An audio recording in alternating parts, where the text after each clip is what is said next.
Welcome to this introduction video to your virtual intercultural mentoring program, Part 2, What is Culture? In this video, we will approach the phenomena of culture by first looking at concepts and definitions of culture, secondly considering culture as a hidden dimension, and thirdly looking at different cultural dimensions of values. Let's start with concepts and definitions of culture. The term culture stems from the Latin word cultura, which means to care or to cultivate. There are hundreds of different approaches to define culture. What they have in common is that they refer to things that humans creatively generate by themselves. This includes material culture, which is any man-made object, symbolic culture, like myths, music and art, and normative culture, like laws or social expectations, as well as techniques like the preparation of food, housing or clothing. The emphasis of the definition varies in different academic disciplines. We'll have to travel way back into the history of mankind to understand why cultural diversity came into existence. When smaller subgroups of Homo sapiens, thousands of years ago, left the African continent and spread all around the world, humans had to adapt to different environments. Cultural achievements like the production of appropriate clothing, housing or hunting equipment enabled humans to survive in icy landscapes, hot and dry environments or moderate climates. Humans are born with a very adaptive brain and a very receptive mind, which can adapt to any of the thousands of human cultures. This is why Gerd Hofstede, who is one of the pioneers of intercultural communication, refers to culture as the programming of the mind.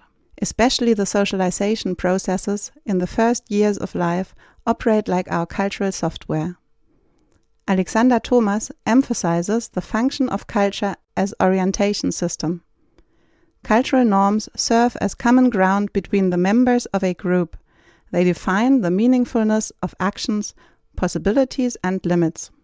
Talking about culture, we have to keep in mind some basic characteristics of culture. Since culture can be considered as the entirety of the cognitive processes and material output of all members of a certain group, culture is always a process. It is always unstable and changing. It is a process of programming and reprogramming. Anytime we speak about a specific culture, we are referring to a concept, a construction of our mind. As such, it does not really exist, but is a working term which enables us to speak about phenomena of culture. Additionally, we have to consider the heterogeneity of culture. As soon as human groups exceed a certain number of members, they split into subgroups. Today, human societies have reached gigantic numbers and accordingly, we live in pluralistic and diverse societies. Additionally, we live in a globalized world. People all around our planet are getting more and more connected, and cultural differences sometimes, especially in the younger generations, are smoothed into global mindsets. So, what does this imply for our everyday life? When we communicate with others, we have to keep in mind that personal identity is influenced by many different factors, cultures and subcultures. For example, religious cultures, family cultures, national cultures, professional cultures, generational cultures, language cultures, educational cultures, and so on. Let's take the example of Shanti, a girl living in Berlin and thus living in the cultural Berlin bubble. Shanti is coming from Israel. She is part of the Berlin punk scene, lesbian, student and a Buddhist. So, in individuals, many different cultures and subcultures merge together. We have to be aware of the fact that human behavior consists of 3 levels. The first level is the universal level. We are all humans and as such we have a lot in common, like physical, social and psychological needs in general, emotions, expressions and so on. The second level is the cultural level. We are influenced by groups, and these groups share specific behavior, cultural codes, and materialized culture. And the third level is the individual level. There are aspects of our behavior which make us different from anybody else. Now let's speak about culture as hidden dimension.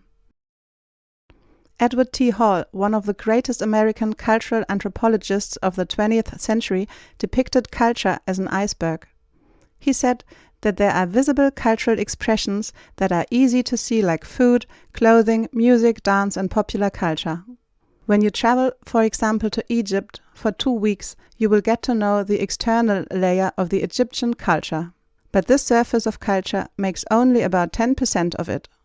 When you decide to live in Egypt for 3 years, you will slowly dive into the deeper layers of the Egyptian culture.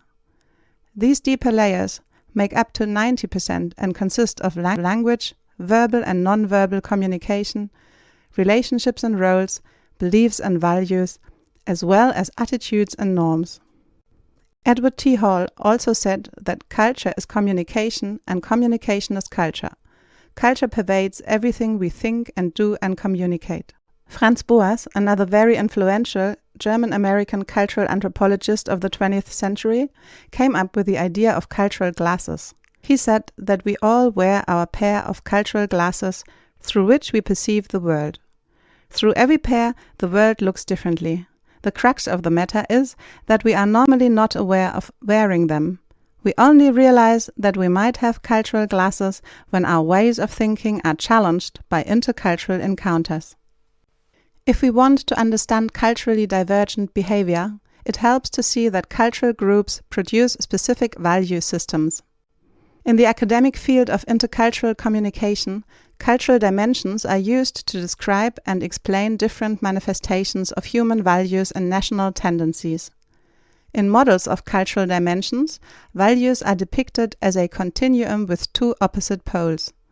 National cultures are positioned at one specific point of the continuum. Look at this example. You can see Hall's dimension, low context, high context. Germany, for example, is a very low context culture, while the Chinese culture is very high context. At this point, we want to emphasize again that national culture is only one aspect of an individual cultural identity. Please keep this in mind when we dive deeper into these models. There are different approaches to cultural dimensions. The most popular approaches stem from Hall, Klackern, Strodbeck, Hofstede, Trompenaars, and Hampton-Turner, and the so-called Globe Study. In the following slides, we will introduce you to some of these cultural dimensions. Firstly, let's explain Hall's idea of high context versus low context. In low context cultures, like Germany or Scandinavian countries, verbal messages are explicit and direct. One addresses topics exactly and efficiently. The focus of communication is exchanging information, ideas and opinions. Disagreement is depersonalized and thus submitted verbally and quite explicit. As opposed to this, in high context cultures, verbal messages are more implicit and indirect. One often wouldn't get straight to the point but embellish it. The focus of communication is engaging someone and to build relationships. Disagreement is often personalized and thus expressed indirectly and non-verbally. Hofstede came up with the cultural dimension of power distance. Power distance describes the acceptance of unequal power distribution within a society. Again, the category is a continuum from large power distance to small power distance. Students from countries with large power distance are often not used to question the opinion of authorities, to extensive and critical discussions in class, or students challenging the words of a lecturer. Additionally, they are used to clear instructions and more controlled learning processes. Out of respect, these students hesitate to contact lecturers for questions. In countries with small power distance, students may challenge the opinion of authorities with rational arguments.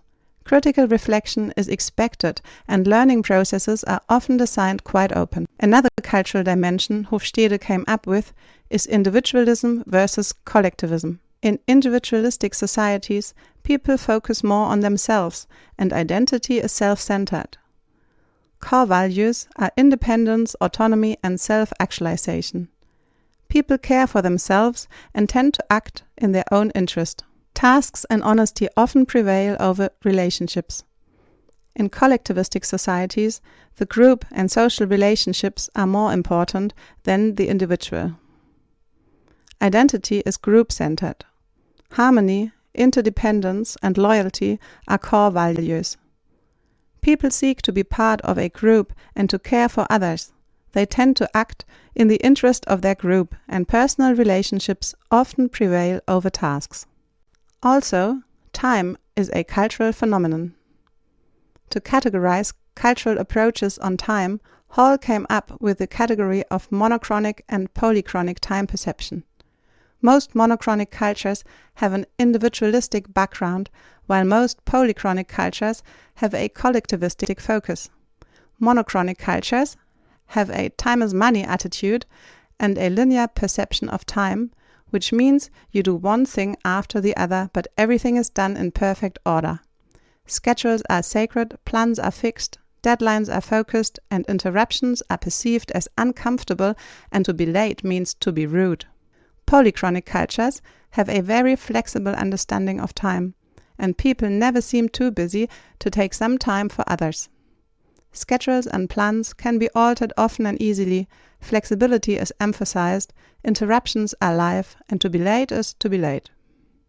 We hope that this video could show how all of us are influenced by our own cultures and how important it is to be aware of this to have positive intercultural relationships.